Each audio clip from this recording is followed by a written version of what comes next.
How you doing? This is John, and welcome to John's Long Box. Today we're looking at X-Men number 60, 15 cents, Marvel Comics. This is approved by the Comics Code Authority. In the Shadow of Sauron. Now, I dug this one out. I had something else scheduled for today, but I dug this one out because I received the unfortunate news that Neal Adams had passed away at age 80. And who is Neal Adams, in case you don't know? Neal Adams is the artist. He did the cover for this. He did the interior arts for this. But Neal Adams is a legend in the comic book field. I don't claim to know everything about him, so I'm just going to talk about what I do know, and maybe if in the comments, if you know more, then please fill me in. I'd love to know more. I met Neal Adams a few times. I met him 3 times. If going to a comic book convention, it counts as meeting him. I met him twice, and then I met him once at a retailer's meeting when I worked in a comic book store. My store went, and I sat in the audience next to his daughter, and I had no problems chatting with her. I was 17 years old, flirting with this girl who was older than me. And then when she introduced me to her father, I got like, and I just couldn't talk to this girl anymore. So go figure. Oh, to be young again, young and stupid. But anyway, Neal Adams was a great artist. And the first time I know about him, he was hired, I think it was by Denny O'Neil, to modernize Batman. And he was hired to do The Brave and the Bold. And in that, Batman was, it was like a third-tier Batman. So you had Batman, you had Detective, then you had The Brave and the Bold. So it wasn't the main character. And he did Batman as we know him today, like dark and gritty. And the Neal Adams Batman, oh my God, that's just amazing. And then they started noticing that the sales on that were going up and up and up and up. And the kind of like, okay, guys, we need to do something with Batman. We got to bring this. It was almost like a different character than the rest of the Silver Age silly stuff. So, I think the Batman that we have today is a direct result of Neal Adams. There you go. Super influential in that. The second thing I know about him was that he started talking to printers about the limited coloring process, and he found out that they could make more colors. They could expand the color palette, and it wouldn't cost a dime. So he's talked to DC Comics, and they're like, yeah, let's try it out. And voila, comics went from 4 colors, literally 4 colors, to a whole bunch of color. Not as much as today with computerized coloring, but yeah, it expanded the color palette. That's all Neal Adams. And the third thing that I know about him is he started fighting with Marvel and DC about getting original artwork back because he noticed that it was very lucrative. So a lot of these artists, and I don't know how they break it up. I never figured out how writers and artists and inkers and colorists and stuff like that divide the actual pages. But I don't know. I was never involved with that process. But it was common practice for Marvel and DC to just keep your art, and a lot of it just got thrown away. Can you believe that? Oh my God, millions and millions of dollars worth of comic book pages were just thrown away. But Neal started getting the companies to return it back to the creators, and then they could sell it, do whatever they want. It was theirs. So, because they were saying, you're only buying the right to reproduce our art and to copyright everything, but not the actual art itself, and he pestered them and got it. So there you go. And I know I said 3 things, but I just remember the 4th thing while talking is he also found this young, frustrated artist named Frank Miller, took him under his wing, gave him some pointers, and then got him professional work. And that's Frank Miller. Geez. And I'm sure there's more things about Neal Adams. Just as art, any one of these things to me is legendary. But like between the art, he's also like, I think John Byrne was one of his like many acolytes. Just a phenomenal talent. And let's look at this. Okay, so I'm gonna be this comic is the conclusion of the look at the D&D show. Yeah, September 1969. This is a remarkable condition, so guys, forgive me for being very ginger. Let's look at the credits. Stan Lee, editor. Roy Thomas, scripter. I talked about Roy Thomas just the other day, so I'll keep this about Neal Adams. Neal Adams, artist. Tom Palmer, embellisher. That means he does just a little bit more than regular inking. Sam Rosen, letterer. So this is the aftermath. The last issue, they fought the Sentinels, and I can't remember if it's the first time we've ever seen the Sentinels, but this is the first time we've ever seen Sauron. So this is the aftermath of the battle, and I think this is Robert Task, and this is Chalmers, and he's being kept like sedate by this amulet to keep him from taking over Sentinels or something like that. It is schizophrenia. Luckily, this old man will remove that memory and perhaps ease his torment. So they're putting this MacGuffin medallion on him, and here comes the X-Men just rocketing away. Look at Cyclops over here, and here's the pre Blackbird days. Man, that was difficult to say. And there's the Beast. That's it. Angel in his Avenging Angel costume, and Scott Summers, the Cyclops. And want to drive baseball fans crazy? Of course you do.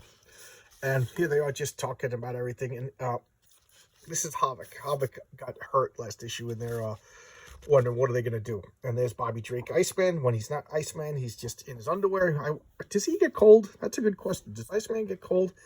And here we have Jean Grey in her Marvel Girl costume, and that's Lorna Dane. I almost said Lorna Doone. That's Lorna Dane, Polaris, and she has magnetic abilities. And Havoc and Lorna Dane are like on again, off again couples for years. For most of my comic book experience, they've been a couple. And, a couple of Elseworld stories and alternate Earth stories, Havoc has been with other people. And Havoc is Scott Summers' little brother. And for the most part, they have the same power. But where Cyclops' powers only come out of his eyes, Christopher Summers, right? That's his name, Christopher Summers. They come out of his entire body. So he has to wear this suit to contain his abilities. Poor guy. So he's got it even worse than his brother. And here they are flying around. Look at that face. Just great. I just love his panel work and everything. Look, and tell me you don't see John Byrne artwork in this, And his Cyclops with his old visor, old square-ish visor.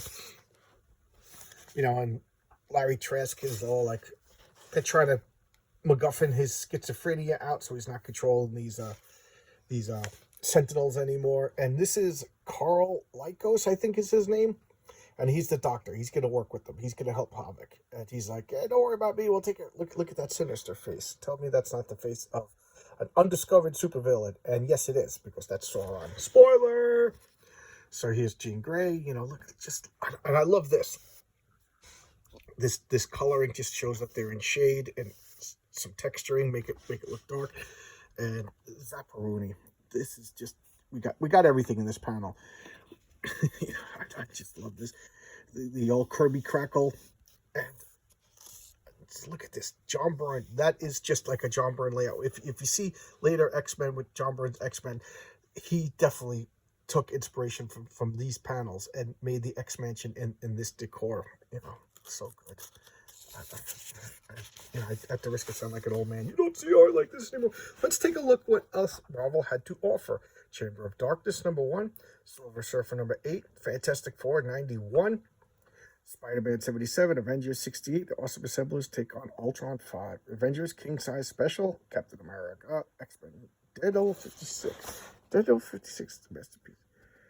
Okay, I thought it was Hulk 120, Hulk Special, Iron Man 18, Submariner 18, Captain Marvel. A lot of good. Everything was great. Everything was great.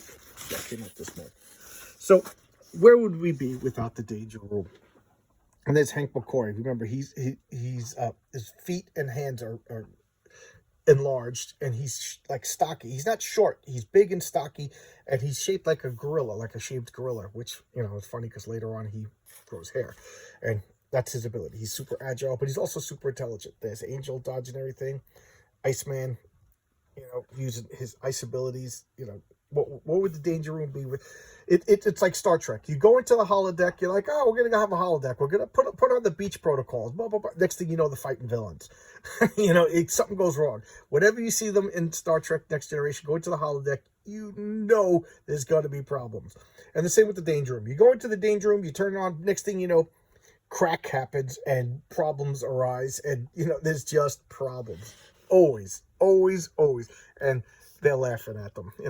Look at the faces. Neal Adams really could draw women's faces really well, and I really like the shadows are completing the lines rather than lines. That's just so like over here. You can definitely see it. That's so cool. And look, you can definitely see the definitely. I say definitely a lot. I'm turning into Rain Man. You can see the John Byrne influences in these tendrils. And notice no background. You don't need background right over there. It's supposed to be frenetic speed. You don't need them. And then here comes Cyclops, just blasted everything out of the way. That's my department, Bobby. My optic blast will clear a path that a sentinel can walk through. Thanks, Scotty. And then he hits him in the face with a snowball. He means like, oh, you know, where would it be without like young kids just getting splotched in the face? And that was groovy, Miss Gray. But I hate to see Cyclops escape unscathed. Don't worry, Miss Dane. Oh, those scampy women. What are they gonna do? So actually got away. I don't see him doing anything. But did I skip a page?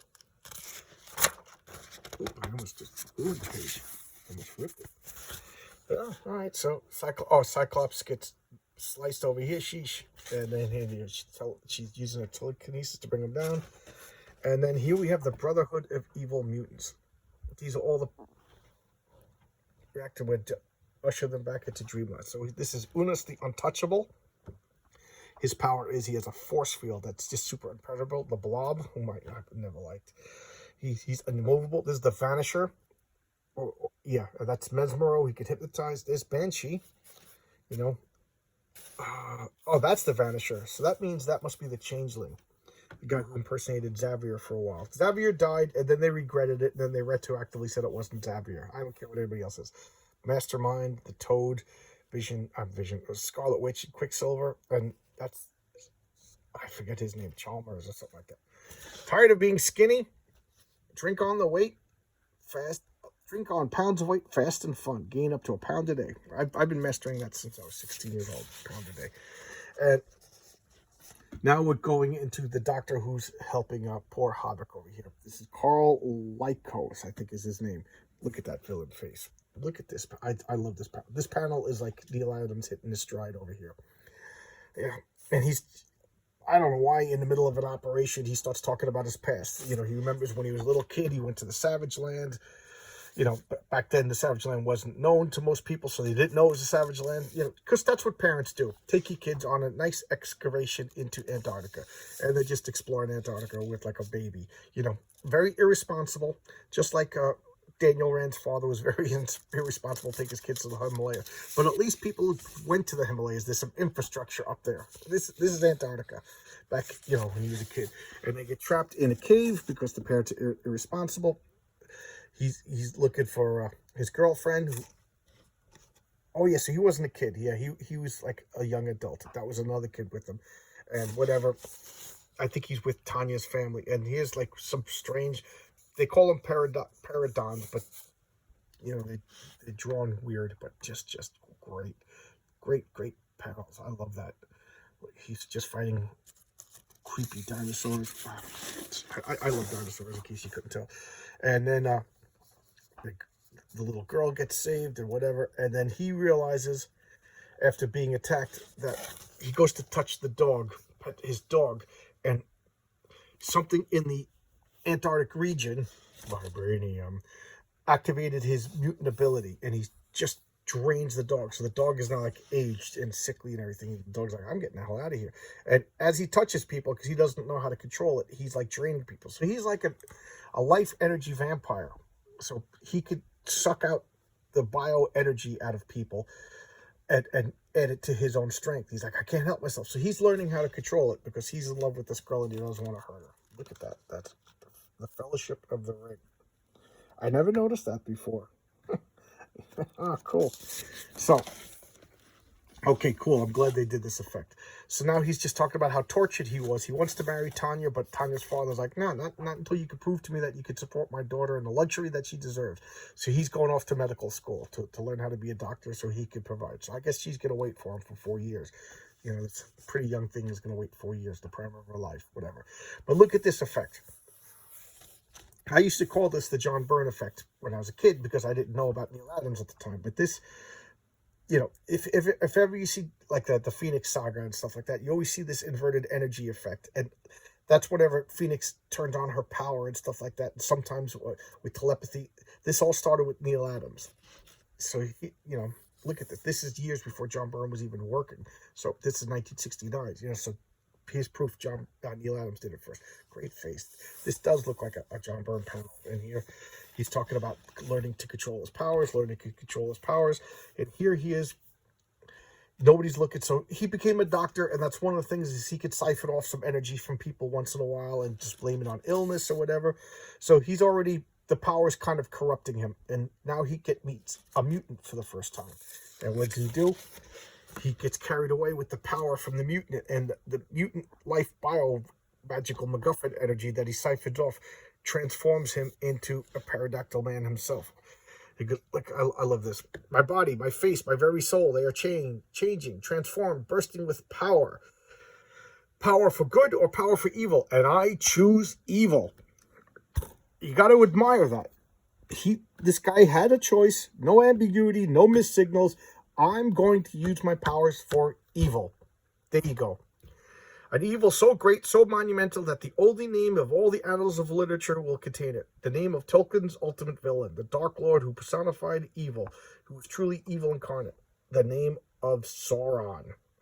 Now, like I said, my first X-Men comic, I didn't know about the Lord of the Rings yet. You know, I think I might have heard him in the background, but I didn't know anything about Lord of the Rings when I first X-Men 112. And Sauron was in that. And I just thought the name Sauron was cool because he was a dinosaur. Sauron. Dinosaur. So, and then when I heard about Sauron, I was like, oh, wow, he's got the same name as the X-Men villain. And then here you go. So now they're watching TV. You know, I like that he keeps his wings kind of strapped on. Look at this panel. I love these faces. Neal Adams was so good with faces. And so he's like, what's going on? I vote we squash that rumor and the insect what's going on? Police suspect mutants despite protests of federal jurist RC. So, you know, this is one of the few times that mutants are being blamed for attacks. He's like, I had enough of this. I'm going to go out and I'm going to stop this, blah, blah, blah. Because they just ruffled my feathers. And he goes out as a hothead, and he's going to, so he changes his costume into the Avenging Eagle. Look at that. I just hate that costume. It's not simple. It's not elegant. And he goes off, flying off. The Avenging Eagle. It's like, oh, man, we got to go get Warren before he does anything crazy. And now he's flying around. He's just looking for trouble. And what? Another mutant? So he finds trouble in the form of Sauron. Look at that panel. And that's one of Sauron's powers, is he has a hypnotic glare. So he stares at him and hypnotic. Your eyes. Next, icy grip of death.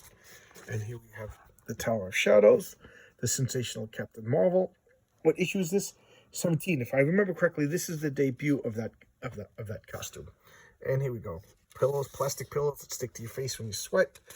And mutant mailbox. Mutant mailbox. There's living pharaoh, beast, mutants, or the monster. Just so good. I like to look at the names.